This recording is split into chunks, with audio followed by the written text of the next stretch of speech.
বাংলা সাহিত্যে রহস্য ও রোমাঞ্চকর ঘটনা নিয়ে সাজানো আমাদের এই বিশেষ নিবেদন।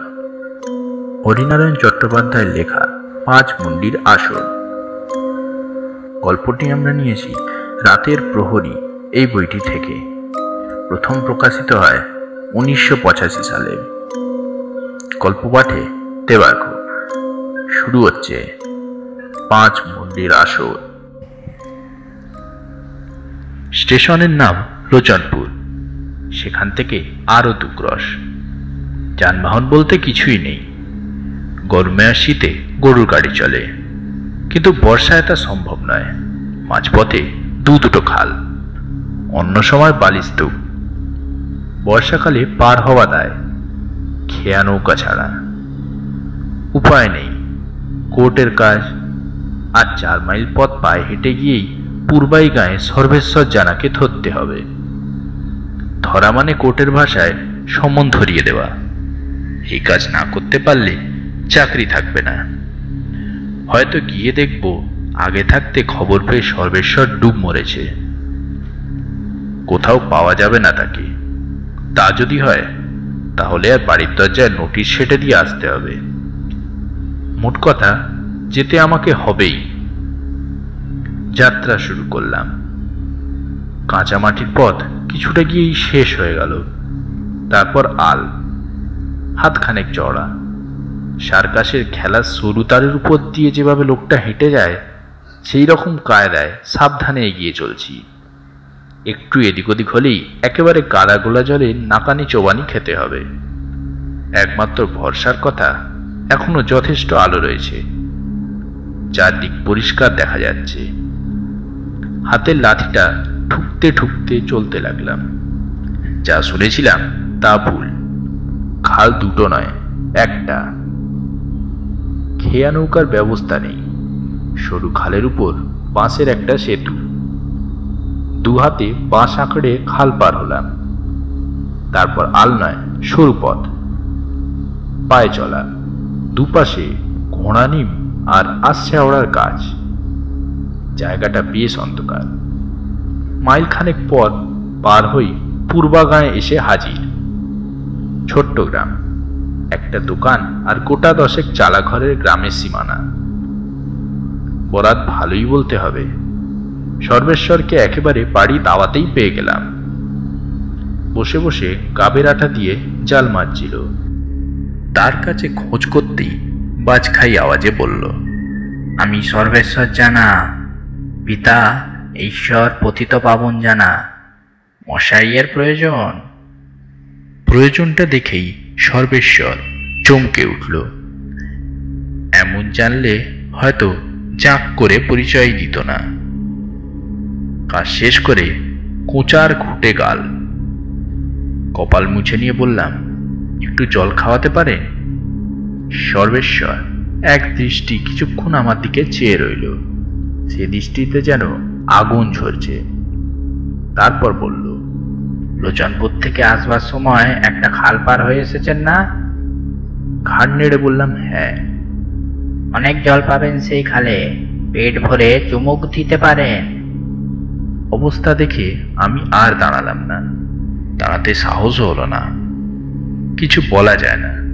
দলবল ডেকে যদি লাঠির খায় এখন খতম করে দেয়, তাহলেও কিছু করতে পারবো না।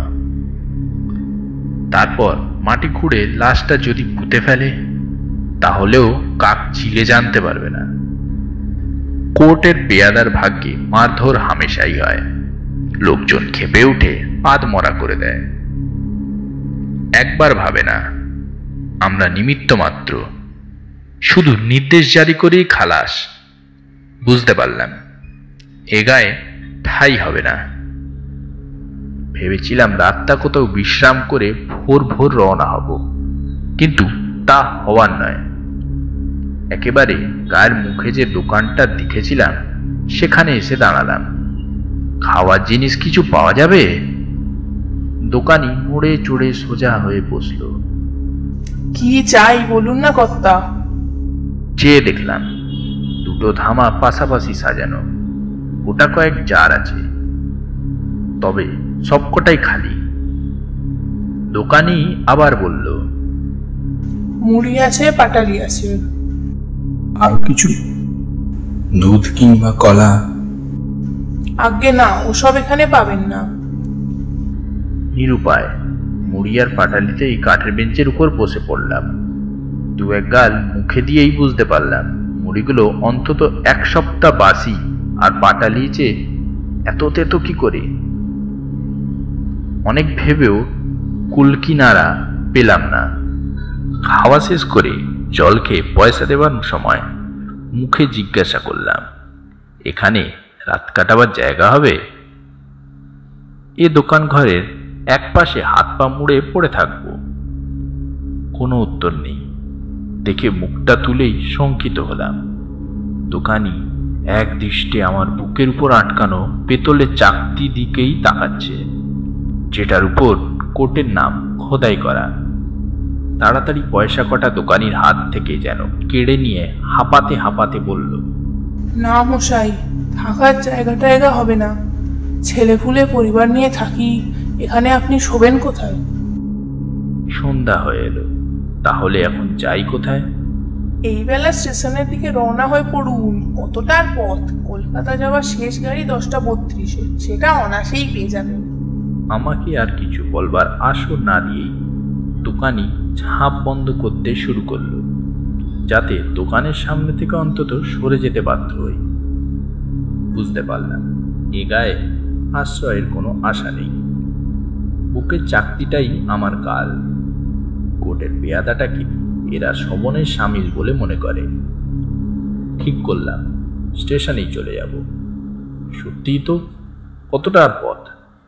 যেতে 2 ঘন্টা কিংবা 3 ঘন্টা লাগলেও হাতে অনেক সময় থাকবে। লাঠিটা বাগিয়ে নিয়ে হাঁটতে আরম্ভ করলাম। চাকতিটা খুলে নিয়ে পকেটের মধ্যে রেখে দিলাম। চারিদিকে সন্ধ্যার অন্ধকার নেমেছে। গাছপালার জন্য আরো ঝুপসি ঠেকেছে। যাওয়ার সময় যে পথ মসৃণ সরল মনে হয়েছিল, আধো অন্ধকারে সে পথেই বারবার হোঁচট খেতে হচ্ছে। একটু পরে অন্ধকার ঘন হলো। আকাশে ছেঁড়া ছেঁড়া মেঘ। চাঁদের দেখা নেই, তারাও নেই। ঝোপের ফাঁক থেকে শেয়াল ডেকে উঠল। শক্ত হাতে লাঠিটা ধরে কিছুক্ষণ দাঁড়িয়ে রইলাম। শিয়ালকে ভয় নেই, শিয়াল জ্যান্ত মানুষের কাছে ঘেঁষে না। কিন্তু জঙ্গলে আর কোনো জন্তু নেই তো, হিংস্র কোনো জানোয়ার। প্রায় ঘন্টাখানিক চলার পর খেয়াল হলো এতক্ষণে খালের পাড়ে পৌঁছানো উচিত ছিল, পাশের সেতুর কাছ বরাবর। দুটো হাত আড়াআড়িভাবে চোখের উপর রেখে চারিদিক নিরীক্ষণ করে দেখলাম। এখনো অন্ধকার সূচিবদ্ধ হয়ে ওঠেনি। অনেকক্ষণ চেয়ে থাকলে আবছা দেখা যায়। চারিদিকে গাছের জটলা। অল্প অল্প বাতাস শুরু হয়েছে। সেই বাতাসে গাছের পাতাগুলো শিরশির করে কাঁপছে। আর কোনো সন্দেহ নেই, নিশ্চয়ই পথ হারিয়েছি। সম্ভবত জঙ্গলের মধ্যে একাধিক পায়ে চলা পথ আছে। একটা পথের বদলে আরেকটা পথ ধরে হাঁটতে আরম্ভ করেছি। এখন উপায়? লাঠিটা ঠুকে চিৎকার করলাম, কে আছো? আমি পথ হারিয়ে ফেলেছি, আমাকে সাহায্য করো। 1 বার 2 বার 3 বার চিৎকার করে কোনো ফল না। শুধু গাছের ডালে বিশ্রামরত কাকের দল কাকা শব্দ করে ঝটপট করে উড়তে লাগলো। কিন্তু এভাবে দাঁড়িয়ে থাকলে সমস্যার সমাধান হবে না। যে কোনো রকমেই হোক এই জঙ্গল থেকে বেরিয়েই পড়তে হবে, নইলে রাত বাড়বে। জায়গাটা মোটেই নিরাপদ নয়। সোজা রাস্তা ধরে এগোতে লাগলাম। গাছপালার যেন আর শেষ নেই। যত এগোই জঙ্গল যেন তত দুর্ভেদ্য বলে মনে হয়। পায়ের পাশ দিয়ে সরসর করে সরীসৃপ গতিতে যেসব প্রাণী চলাফেরা করছে, তাদের কথা ভেবে গলা শুকিয়ে কাঠ হয়ে গেল। বেশ কিছুক্ষণ চলার পর মনে হলো জঙ্গল যেন একটু ফিকে হয়ে এলো। চারিদিকে বিস্তীর্ণ জলাভূমি। অন্ধকারে জোড়া জোড়া জ্বলন্ত চোখ ঘোরাফেরা করছে। বুঝলাম সে চোখের মালিক শেয়ালের দল। জঙ্গল পার হয়ে এসে মনে একটু সাহস হলো। ভালো করে চেয়ে চেয়ে দেখলাম কোথাও যদি আলোর বিন্দু চোখে পড়ে। গ্রামের নিশানা। হঠাৎ পিছন থেকে বিকট শব্দ এলো। বলো হরি হরি বল, বলো হরি সে শব্দে বল, বুকের রক্ত যেন হিম হয়ে গেল। বলো হরি তবু হরি বল, এই ভেবে মনে বলো আশ্বাস হরি পেলাম, বল, এই নির্জন প্রান্তরে আমি একলা নই, বলো হরি আরো হরি লোক বল, আছে। বলো এদের হরি জিজ্ঞাসা হরি করলেই পথের বল, নির্দেশ বলো পাওয়া হরি যাবে। হরি বল, বলো হরিধ্বনি হরি হরি আরো বল, কাছে আসতেই বলো আমি হরি পথ হরি ছেড়ে বল, সরে দাঁড়ালাম। বলো সেটাই হরি নিয়ম। হরি বল, বলো তো হরি পথের হরি যাত্রীকে বল, প্রথমে বলো পথ দেওয়া হরি উচিত। হরি বল, লাঠি বলো হরি হরি হরি এক পাশে বল, দাঁড়িয়ে রইলাম। বলো হরি হরি অন্ধকারে বল, জ্বলন্ত একটা বলো মশাল হরি হরি এগিয়ে বল, আসছে। বলো হরি হরি একটু বল, পরেই বলো সলবাহীরা হরি হরি বল, সামনে এলো। বলো হরি হরি চারজন বল, খাটিয়া বই নিয়ে বলো চলেছে। হরি হরি বল, সামনে বলো ডান হরি দিকে হরি বল, লোকটার হাতে বলো মশাল। হরি হরি বল, আর বলো বলো হরি হরি বল, বলো হরি হরি বল, কাতর বলো কণ্ঠে হরি অনুরোধ হরি করলাম। বলো বাহকরা হরি থামলো না, বলো শুধু হরি চলার হরি গতিতে বল, একটু মৃদু করলো। বলো হরি হরি আর বল, চারজনেই বলো আমার দিকে হরি দৃষ্টি হরি ফেললো। বল, বলো হরি হরি সঙ্গে বল, সঙ্গে আমার মেরুদণ্ড বলো বেয়ে হরি হরি একটা বল, হিমেল বলো শুরু হয়ে হরি গেল। হরি বল, আমি বলো বলো হরি এমন হরি অপবাদ বল, কেউ দিতে বলো পারবে না। হরি হরি বল, কিন্তু বলো আমার মনে হরি যে হরি শ্লথ বল, মুষ্ট থেকে বলো লাঠিটা হরি হরি বল, খসে মাটিতে পড়ে বলো যাবে, হরি হরি বল, বলো বলো হরি হরি হরি অজানা বল, একটা আতঙ্কে বলো শিউরে হরি উঠল। হরি বল, বলো চারজন হরি হরি লোকেরই বল, একই বলো রকম হরি চেহারা, হরি বল, একই বলো ধরনের হরি হরি অবিন্যস্ত বল, চুল, বলো হরি রক্তিম হরি চোখ, বল, বলো হরি এমনকি হরি বল, মুখের বসন্তের বলো নাক হরি হরি পর্যন্ত। বল, বলো আমার হরি হরি প্রশ্নের কোনো বল, উত্তর না দিয়ে বলো হরি বাহকরা হরি পাশ বল, কাটিয়ে এগিয়ে গেল। বলো হরি হরি বল, শুধু বলো যদি হরি দুজনের হরি চেহারার বল, মধ্যে বলো এ ধরনের হরি সদস্য হরি বল, থাকতো তাহলে ভাবতাম তারা হয়তো যমজ ভাই। কিন্তু এরকম চারজনের অভিন্ন চেহারা হলো কি করে? মনের মধ্যে অলৌকিক যে প্রসঙ্গ উঁকি দিচ্ছিল, নিজেকে ধমক দিয়ে তার পথ বন্ধ করার চেষ্টা করলাম। আমার চোখের ভুল। মনের মধ্যে ভয়টা বাসা বেঁধেই ছিল। মশালের আলোয় ক্ষণকের দেখায় নিশ্চয়ই বিভ্রান্তির সৃষ্টি হয়েছে। নিজেকে সাহস দেওয়ার জন্য চিৎকার করে গান গাইতে শুরু করলাম, বেসুরো বেতালা। কিন্তু পর মুহূর্তে বলো হরি হরি বলের বিকট ধ্বনিতে চমকে গেলাম। মনে হলো শব্দটা যেন আমার পাশ থেকে উঠেছে, অথচ শববাহকদের দল ততক্ষণে অনেক এগিয়ে গেছে। তাদের চিৎকার এত কাছে শ্রুতিগোচর হওয়ার কথা নয়। মনের মধ্যে একটু অস্বস্তি শুরু হলো, কিন্তু এভাবে চুপচাপ পথের পাশে দাঁড়িয়ে থাকলে বিপদ বাড়বে। তাই জোরে জোরে পা ফেলে এগিয়ে চললাম। লক্ষ্য করিনি আকাশ কখন কালো মেঘে ছেয়ে গেছে। ছুরির ফেলার মতো বিদ্যুতের শানিত স্ফুরণ। দমকা হাওয়া উঠল, হাওয়ার এমন বেগ যে এগোনো দুষ্কর হয়ে পড়ল। আবার সেই চিৎকার, এবারে যেন একেবারে কানের পাশে, বলো হরি হরি বল, বলো চিন্তা করে লাভ নেই।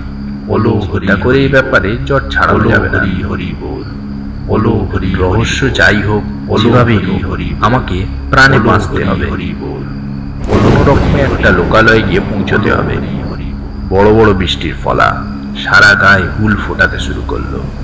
ছুটতে আরম্ভ করলাম, লাঠিটা বগলে চেপে। জানি না, বোধহয় 8 মাইলেরও বেশি একটানা দৌড়েছি, হিসাব রাখিনি। হঠাৎ আরেকবার বিদ্যুৎ চমকাতেই দেখলাম পথের পাশে একটা চালাঘর। মনে মনে ভগবানকে ধন্যবাদ জানালাম।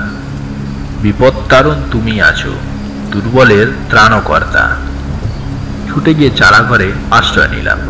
মনে মনে ভাবলাম, অন্তত প্রাকৃতিক দুর্যোগ থেকে শরীরটা বাঁচবে। এমনও হতে পারে চালাঘরে কোনো লোকের সাক্ষাৎ মিলবে। রাতে নির্ভর অন্ধকারটা চোখে একটু সহ হতে বুঝলাম চালাঘর নয়, শুধু চালা। 3 দিক আচ্ছাদিত, একদিক খোলা। বোধহয় রোদের তাপ কিংবা বৃষ্টির প্রকোপ থেকে পথচারীকে বাঁচাবার জন্য এটি তৈরি করা হয়েছে। আস্তে আস্তে এগোতে গিয়েই থেমে গেলাম। কড়কড় করাত প্রচণ্ড শব্দে বজ্রপাত হলো। তার আগে বিদ্যুতের আলোয় চারিদিক উদ্ভাসিত হয়ে গেল। সেই আলোতেই দেখলাম এবারে আরো স্পষ্ট, আরো নিকটে। সবটি সামনে রেখে 4 জন পাশে দাঁড়িয়ে আছে, সারি দিয়ে। হুবহু এক চেহারা, এমনকি অসংস্কৃত দাড়ি গোফের মাত্রা পর্যন্ত। চোখাচোখি হতেই 4 জন একসঙ্গে হো হো করে হেসে উঠল, শিকারকে যেন কুক্ষিগত করার উল্লাসে। লাঠিটা বজ্রমূর্তিতে ধরে পাষাণ মূর্তির মধ্যে দাঁড়িয়ে রইলাম। নিঃসন্দেহ হলাম এই হাসি স্বাভাবিক নয়। রক্ত মাংসের কোনো লোক এভাবে হাসতে পারে না। অশরীরী আত্মার বিভৎস হাসি। আমাকে আবার আতঙ্কিত করে একজন ক্ষণক্ষণে গলায় বলল, আপনি একটু মৃতদেহের কাছে থাকুন, আমরা কাঠের ব্যবস্থা করে আসি। কোনো রকমে নিঃশ্বাস রোধ করে বললাম, আপনারা সবাই যাবেন? আবার সেই রক্ত জ্বলা করা হাসি। আমরা যেখানেই যাই একসঙ্গেই যাই। যাবার আগে লোকগুলো মশালটা জ্বালিয়ে দিয়ে গেল। বৃষ্টি থেমে গেছে, মাঝে মাঝে শুধু মেঘের গর্জন আর বিদ্যুতের চমক। আর চোখে চেয়ে দেখলাম সাদা কাপড়ে সবের আগাগোড়া ঢাকা। মশালের আলোয় সব কিছুই পরিষ্কার দেখা যাচ্ছে। আচমকা দমকা হাওয়ায় সবের আবরণ সরে গেল। আমি একেবারে সেদিকেই দেখে চিৎকার করে উঠলাম, একেবারে একমুখ। গোঁফ, দাড়ি, চুল, গড়ন, কোথাও কোনো প্রভেদ নেই, এমনকি বসন্তের দাগ পর্যন্ত। দু হাতে চোখ দুটো লুকড়ে নিলাম। এও কি সম্ভব? সব আর চারজনের বাহকের আকৃতিতে কোনো তফাৎ নেই। বুকের মধ্যে স্পন্দন দ্রুততর হলো। লাঠিটা আঁকড়ে ধরার শক্তিতেও যেন ক্রমে লোপ পেয়েছে। তারপর যা ঘটল তা অবর্ণনীয়। সব চোখ খুলল, রক্তিম দুটো চোখ। প্রথমে দুটো ঠোঁট কেঁপে উঠল, তারপর ক্ষণক্ষণে গলার স্বর ভেসে এলো। একটু উঠে বসার মত করে বললে, ঠিকই ভেবেছ, আমরা 5 জন লোক একই, কোনো তফাৎ নেই। বসন্তের রোগে মারা গিয়েছিলাম বলে প্রতিবেশীরা কেউ ভয়েতে পড়াতে এলো না। দেহের সঙ্গতি হবে না, তাই নিজের দেহ থেকে 4 জন বাহক সৃষ্টি করলাম। তারাই বয়ে নিয়ে এলো শ্মশানে। কেমন বুদ্ধি বার করলাম বলো তো? তারপর আমার কিছুই মনে নেই। যখন জ্ঞান হলো দেখলাম পথের একপাশে কর্দমাত্ম দেহে পড়ে আছি। পরনের পোশাক ছিন্ন ভিন্ন। জেলেরা আমার মুখে চোখে জল দিচ্ছে, বাতাস করছে। একটু সুস্থ বোধ করে উঠে বসলাম। চারিদিকে চেয়ে চেয়ে দেখলাম চালাঘর আছে, কিন্তু শূন্য। রাতের বিভীষিকা কোথাও নেই। আস্তে আস্তে বললাম, লোচনপুর স্টেশন এখান থেকে কত দূরে? লোচনপুর এখান থেকে পাক্কা 10 মাইল, একেবারে উল্টো দিকে। এই জায়গার নাম কি? এটাকে বলে 5 মুন্ডির আসর। 5 মুন্ডির আসর? চমকে উঠলাম। হ্যাঁ গো কর্তা, এরকমের 5 জন তেনাদের দেখা যায়।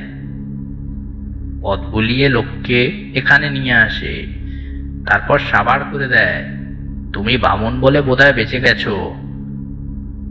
ছেঁড়া পরিচ্ছদের ফাঁক দিয়ে পৈতেটা দেখাচ্ছিল। এ কাহিনী অনেককে বলেছি, কেউ বিশ্বাস করেছে, কেউ করেনি। কিন্তু যারা বিশ্বাস করেনি তারা রাতের বেলা পূর্বাই গাঁ থেকে পশ্চিমমুখ রাস্তা ধরে 5 মুন্ডির আসরের দিকে কেউ আসতে রাজি হয়নি। আমাকে যদি কেউ 1 থলি আকবরের মোহর দেয়, তবু আমিও পথে আর জীবনে যাব না।